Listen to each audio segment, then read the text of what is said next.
Friends, this is first chord Mn, first chord Mn. This is second chord Rs. This is second chord Rs. आणि ह्या दोन chords एकमेकांना आतमध्ये छेदतायत, intersect करतायत. म्हणजे कसं होईल सांगा sir. This is the rule, theorem of chords intersecting inside the circle. मग त्याला लिहिलं पाहिजे by theorem of chords, by theorem of chords intersecting inside the circle, intersecting inside the circle. हे लिहिलं पाहिजे, लक्षात घ्या, लिहिणं आवश्यक आहे. कॉमा. मग काय आहे सांगा सर. आता याच्यामध्ये ही पहिली कॉर्ड आहे Mn. त्याच्यामध्ये कसं आहे की product of two parts of first chord, ही फर्स्ट कॉर्ड आहे. Product of two parts of the first chord, दोन पार्ट्स कुठले आहेत, डीएम डीएन. म्हणजे कसं होईल सांगा sir. DM into DN is equal to. आता products of the two parts of the second chord, second chord आहे आरएस. त्याचे दोन पार्ट्स D R D S, D R into D S. बरोबर sir. Product of two parts of the second chord, product of two parts of the first chord. पहिल्या जीवेच्या या दोन तुकड्यांचा गुणाकार, दुसऱ्या जीवेच्या या दोन तुकड्यांचा गुणाकार. किमती भरा. मग आता काय बघा सर, ब्लॅक मध्ये 8 आणि डीएन, 8 इंटू डीएन, डीएन. बरोबर sir. 8 into DN is equal to, काय चुकले, डी आर. डी आर किती आहे बघा सर, 15. आणि डीएस किती आहे बघा, 4. मग आपल्याला डीएन काढायचं आहे sir. DN is equal to into 8 चे डिव्हायडेड बाय 8. आता इंटू 8 चे काय येणार बघा सर, डिव्हायडेड बाय 8. आणि शिल्लक राहिलं 15 इंटू 4. म्हणजे कसं होईल, 4 1 जा 4, 4 2 जा 8. आता DN is equal to 15 divided by 2. आता 2 नी भागणं म्हणजे निम्म करणं, म्हणजे 7.5. काय दिसत नाही सर, सेंटीमीटर मीटर काय दिसत नाही. युनिट्स मराठीमध्ये एकक. तर हे तुमचं झालं सर, लक्षात घ्या उत्तर. डीएन ची value, this is the value of DN. आणि तुम्हाला लक्षात घ्या इथं प्रत्येक स्टेपला तुम्हाला लक्षात घ्या अशी 1 टिंब 2 टिंब अशी म्हणूनची खून करावी लागेल सर. अक्षर तुमचं खूप छान पाहिजे, लिखाण टॉप लेवलचं पाहिजे. इकडे या सर, सेम. पुन्हा इथं 2 कॉर्ड्स आहेत आणि या 2 कॉर्ड्स लक्षात घ्या एकमेकांना आतमध्ये इंटरसेक्ट करतात. त्यामुळे सेम थिअरम इथं. म्हणजे इथं कसं होईल सांगा सर, इथं by theorem of chords intersecting inside the circle. बरोबर sir. By theorem of chords intersecting inside the circle, comma. मग काय पहिली टेंजंट काय बघा सर, ही जी पहिली टेंजंट आहे लक्षात घ्या सर, ही Mn. ही पहिली टेंजंट आहे Mn. मग Mn चे 2 पार्ट्सचं मल्टिप्लिकेशन करायचं. dm into dn, dm into dn is equal to. दुसरी कॉर्ड कुठली आहे बघा सर, Rs. ही दुसरी कॉर्ड आहे लक्षात घ्या, Rs. त्याचे 2 part dr ds, dr into ds. किमती भरा सर. डीएम ची व्हॅल्यू 9, dn ची value 8. It is equal to dr ची व्हॅल्यू, dr माहित नाही आहे सर, टोटल 18 आहे. मग dr ची जी व्हॅल्यू आहे ती आपण तात्पुरती x मानली तर ds किती होईल 18 मायनस एक्स. 18 मायनस एक्स हे टोटल 18 आहे. dr जर x मानलं तर ds 18 मायनस एक्स. dr जर x मानलं तर हे 18 मधून x गेले 18 मायनस एक्स. मग dr किती झालं सांगा सर x इंटू ds किती झालं 18 मायनस एक्स. क्वाड्रॅटिक इक्वेशन तयार होईल सर. घाबरायचं नाही. एक्स नी पहिल्याला एक्स नी दुसऱ्याला म्हणजे कसं होईल बघा सर 9 8 जा 72 is equal to 18x minus x square. घ्या या साईडला म्हणजे कसं होईल बघा सर हे मायनस एक्स स्क्वेअर. सर लक्षात ठेवा सर हे मायनस एक्स स्क्वेअर इकडे घ्या. मायनस एक्स स्क्वेअरचे plus X square plus 18x इकडे घ्या. प्लस 18x चे मायनस 18x हे प्लस 72 इथंच राहिले चिन्ह बदलत नाही. प्लीज प्लस 72 लेफ्टलाच बरोबर 0. लेफ्टचे लेफ्टला साइन चेंज नाही. लेफ्टचे लेफ्टला साइन चेंज नाही. मग आता काय होईल सांगा सर इथं 1 आहे. या ठिकाणी लक्षात घ्या 1 इंटू 72 कॅल्क्युलेशन करता आलं पाहिजे सर. 1 इंटू 72 म्हणजे 72. इथंच तुम्हाला लक्षात घ्या करता येईल खरे डायरेक्ट करता येईल असं माझा अंदाज आहे. का सांगा कारण एक्स स्क्वेअरचा कोइफिशियंट 1 आहे. 72 चे फॅक्टर पाडा. 72 चे फॅक्टर पाडा की ऍडिशन 18 पाहिजे. मला 72 चे लक्षात घ्या येते 8 9 72 येते. 8 9 जा 72 पण 9 प्लस 8 किती होणार 17 होणार. नाही चालेल. 9 प्लस 8 किती होणार 17. मला 18 पाहिजे नाही. बर आणि कशामध्ये बघा सर म्हणजे आपण घेऊया 2 मिनिटासाठी. इथं जरा बाजूला समजा घेतलं आपण तर 9 8 72 झाले. 9 म्हणजे 9 3 त्रिक 9 आणि हे 4 दोन्ही 8 हे 4 त्रिकम 12 आणि 3 दोन्ही 6 12 संग 72. 3 चौक 12 12 संग 72. 12 आणि 6 ची बेरीज 18. इथे 12 आणि इथे 6 12 संग 72. 12 आणि 6 ची बेरीज 18. जर बेरीज असेल तर दोघांना मधल्याचं चिन्ह. If addition is there give middle sign to both factors. मधलं चिन्ह आहे मायनस दोघांना द्या मायनस मायनस. मग आता लक्षात घ्या तुम्हाला डायरेक्ट फॅक्टर्स पाडता येतील. का तुम्हाला डायरेक्ट फॅक्टर्स पाडता येतात सांगा सर. कारण एक्स स्क्वेअरचा कोइफिशियंट 1 आहे. त्यामुळे पहिल्यात इथे येणार एक्स इथे येणार एक्स एक्स मायनस 12 आणि x minus 6. Then first is equal to 0.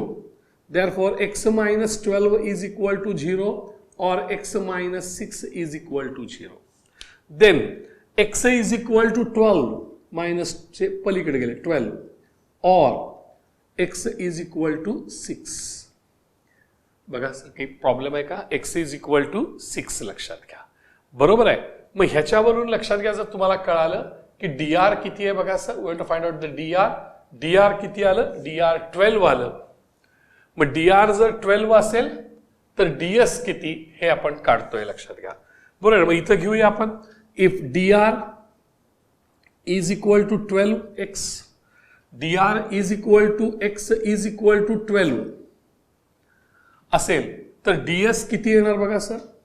ds is equal to 18 minus x म्हणजेच लक्षात घ्या 18 minus 12 it is equal to 6 units.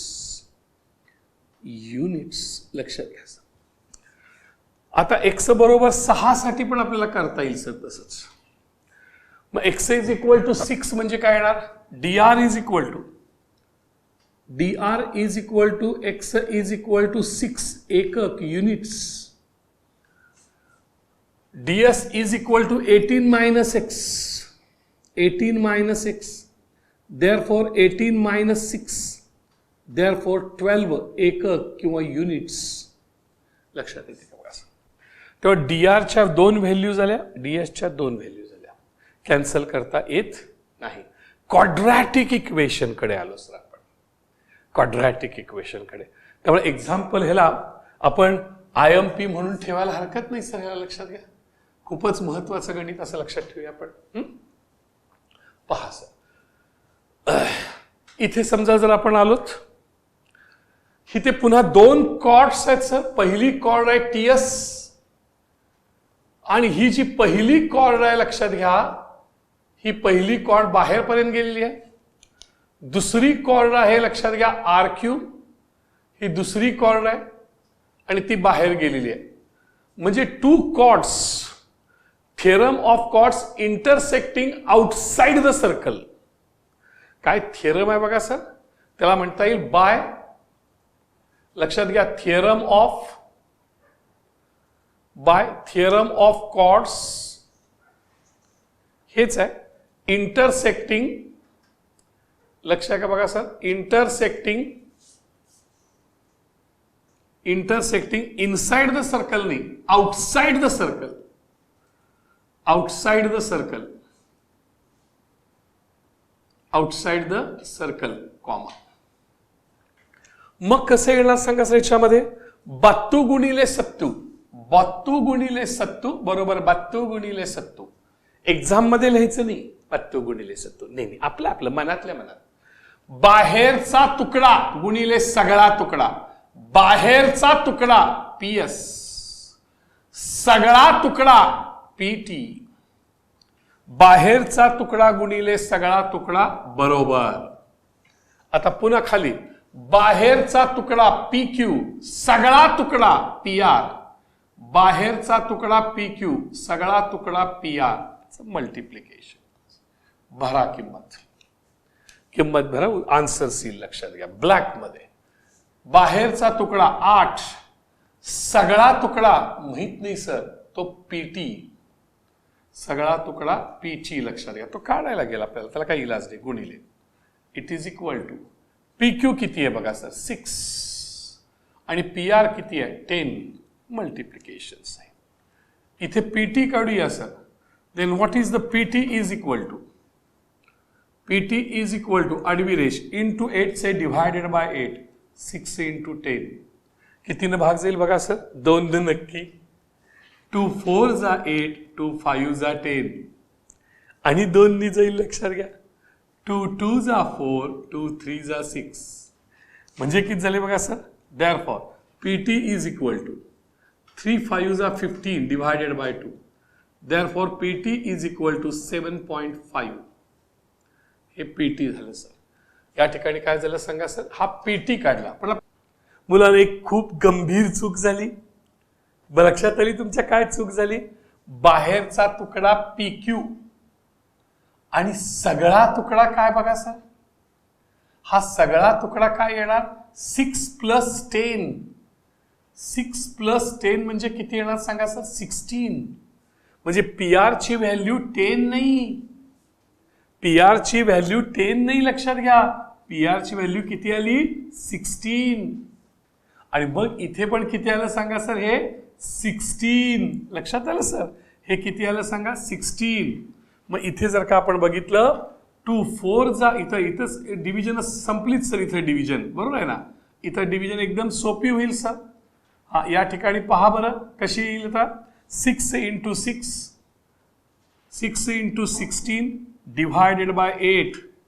मग कसं होईल सांगा? 8 1 जा 8, 8 2 जा 16, 6 2 जा 12. आन्सर किती आलं बघा सर? 6 2 जा 12.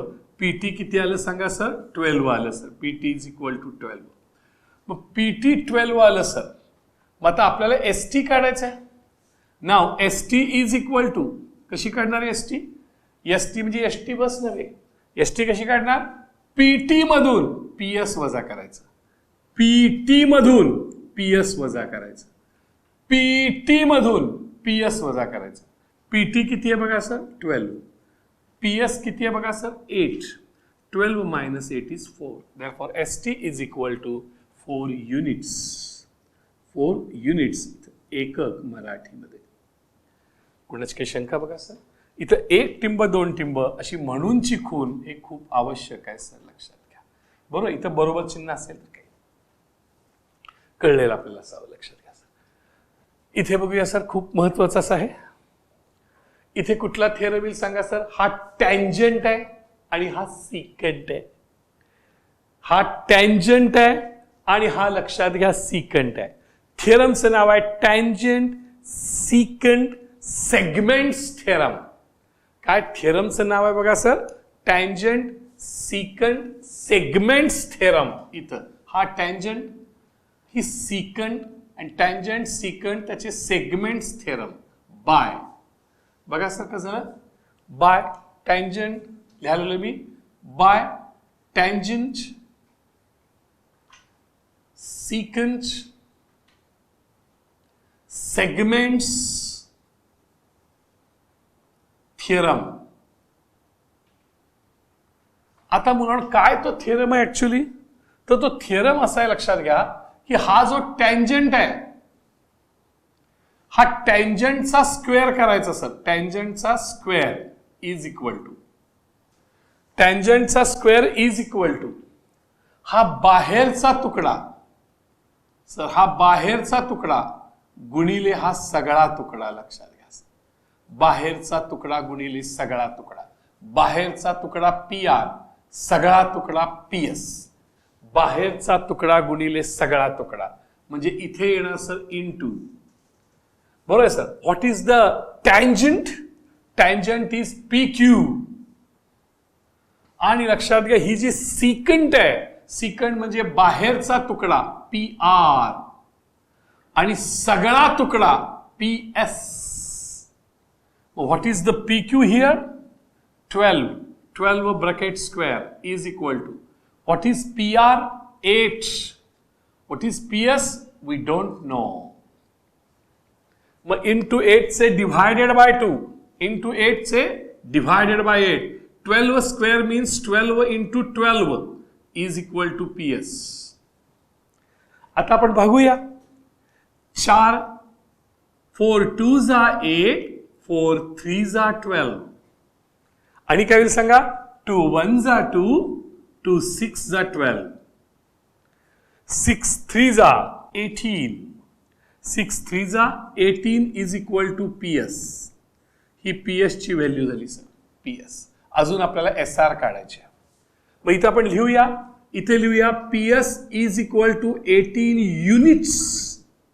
मराठीत म्हणायचं एकक. आणि आता आपल्याला काय करायचं आहे? एस आर काढायचं आहे. How we can find the S R? S R is equal to P S minus P R. P S minus P R म्हणजे S R. P S minus S, P S minus P R, P S minus P R. P S ची value किती आहे? 18. P R ची value किती आहे? 8. Therefore it is 10 units म्हणजेच एकक मराठीमध्ये. ह्याचं उत्तर खूप महत्वाचं आहे, लक्षात घ्या. आणखीन आपण अशाच प्रकारची याच थेरमची आपण काही गणित या ठिकाणी पाहणार आहोत, लक्षात घ्या.